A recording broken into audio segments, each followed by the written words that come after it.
Gayo, ano ang ginagawa mo sa gawaing ito? Cecilia, kaya baby, ginagawa ko ang trabahong sinabi ko sa iyo. Sabi mo sa akin, engineer ka. Pero hindi ako nagsinungaling, ako. Oh my God, hindi ako naniniwala. Nagsinungaling ka sa akin, niloloko mo ako sa lahat ng panahong ito. Kalma ka kaibigan, kalmado ka. Ano ang kalmado? Nilin lang niya ako. Sa tingin mo ba galing ako sa pamilya ng mga engineer? Nag-engineering ako para makipag-date sa isang mahirap na lalaki na ganyan. Kalma baby, hindi rin naman ganyan.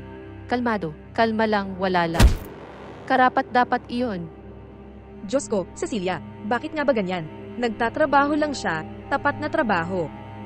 Ang lalaking iyon doon, gusto ko ng mga ganyang tao. Sigurado akong engineer siya dito. Kayo, ipakilala mo siya sa akin. Ito ang pinakamaliit na kaya mo. Ipinapakilala nito ang iyong boss. Gusto mo ba siyang makilala? Ha? Wow, Cecilia, nagtatrabaho lang siya, tapat na trabaho. Bakit ginagawa ito sa kanya? Naku Alin, ipagtatanggol mo ba ngayon ang kawawang ito? Itago ito para sa iyong sarili. Ako, ha? Whoops. Oops, boss. Well, narito ang iyong kotse at lahat ng hiniling mo. Well, salamat, Fabia, ngunit mayroon akong upang gawin sa iyo ng isang pabor. Oops, pwede ka magsalita, boss. Eto ang bagay. Girlfriend ko, ibig kong sabihin. Ang ex-girlfriend ko. Nakita ako doon na nagwawalis sa bangkita. At gumawa siya ng scandal doon, mas malaking carton, tinamaan ako at lahat. Iksi. Pero, ano ba ang gusto mo sa akin? Kaya nga, gusto ko dumaan ka sa paligid tulad ng boss ko. Ito ay may isang blazer sa likod, hindi ka lang lumalabas sa pagkatao. Gusto ko na makuha mo siya para maturuan mo siya ng leksyon. Oh, hoy boss, di ko alam ha. Tiwala ka sa akin, Faith, hindi ko sana kayo mapasok sa walang nakawan. Gusto ko lang talaga may matutunan siya. Sige na, ha. Magkakaayos na kaya ito? Gusto mo bang makilala ang construction engineer? Yun na nga, Cecilia. Nandyan na, Fabia. Fabia, ang boss ko. Okay, tulad ng sinabi niya, ako ang inhinyero ng gawaing ito. Masaya akong makilala ka, Bio. Oo nga, nag-aaral ako. Pero malapit na akong magtapos. At ang sarap talaga makasama ang isang taong ganyan, alam mo. Oh, legal na, kami ay, pwede mo na itong pag-usapan. Oo nga, ang sarap talaga, alam mo ba? Dahil ikaw ay isang taong tumatakbo dito, ang mga bricklayers, di ba? Ay, Pero kahit papano, may gagawin ba tayo? endorsement. Kaya lang ngayon nagtatrabaho na ako. Pero may magagawa tayo. Gusto mo bang malaman ang kotse ko? Gusto. So, eto na. At ikaw, okay lang ba ang lahat? Tulad ng nakita mo, hindi ako up sa aking kasintahan. Iyan ay ex-girlfriend. Ako bilang isang simple lang inhinyero, bilang isang simpleng bricklayer, wala na akong maibibigay sa kanya. Pero ano naman ang tungkol sa iyo? Engineering din ba ang ginagawa mo? Oo nga, engineering ang ginagawa ko sa kanya, pero sa kabaligtaran, hindi ako sang-ayon sa anumang sinabi ni Cecilia. Sa kabaligtaran, sa tingin ko ito ay kawili-wili, alam mo, upang makakuha ng malaman kung paano gumagana ang trabaho. Kumuha ng iyong mga kamay marumi, upang malaman kung paano gumagana ang bawat hakbang.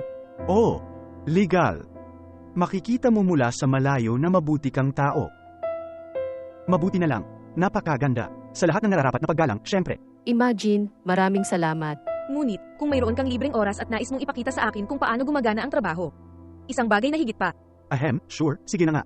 Eto ang record kung saan sila tumama.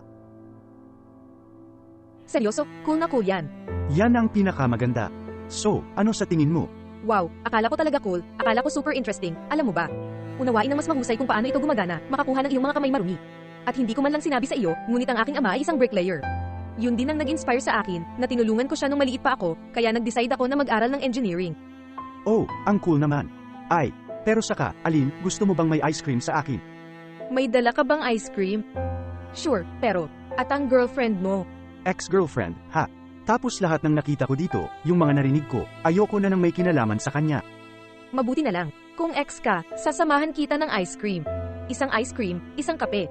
Kaya sige na. Ito ay, kung gayon, Cecilia. Ito ang isa sa mga gawa ko. May mga gawa na ako sa buong lungsod. Hay naku, ang cool naman.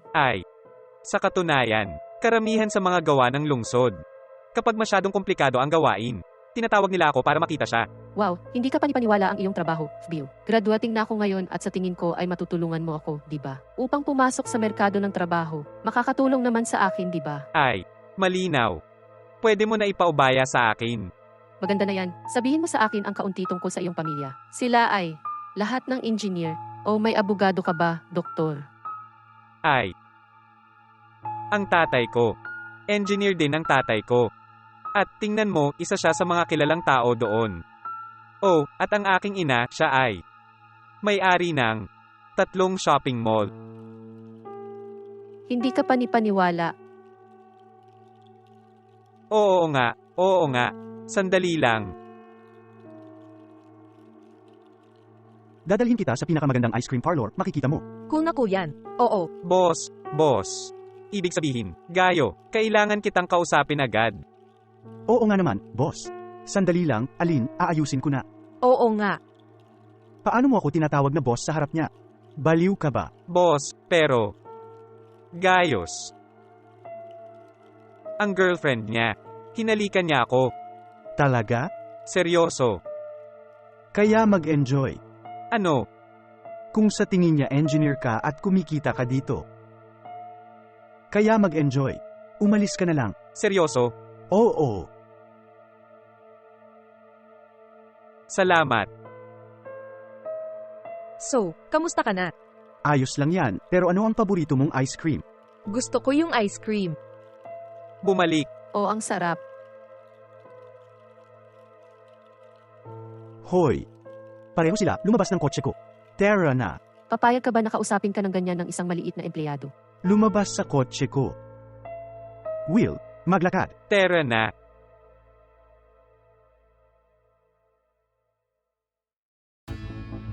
Paano ka maglakas loob, ang iyong ahit na paa, isang maliit na stonemason tulad mo, nakikipag-usap ng ganyan sa isang engineer na tulad ni Fabio? Sa katunayan, ay. Oh, tingnan mo, hindi ko na kayang tanggapin ang alinman sa mga ito, hindi. Punong, masasabi mo ba sa kanya? Nagbibilang ka ba o ako ang nagbibilang? Sabihin mo, sir. Sa katunayan, Cecilia, ako ang inhinyero ng akdang ito. Fabio lang ang bricklayer ko. Ang empleyado ko. Anong klaseng joke ito? Wala namang biro. Iyon ang setup para matuto ka, Cecilia. Hindi mo man lang ako pinaliwanagan ng kahit ano at dumating ka na hinahamak ako. Tinamaan mo ako, Cecilia.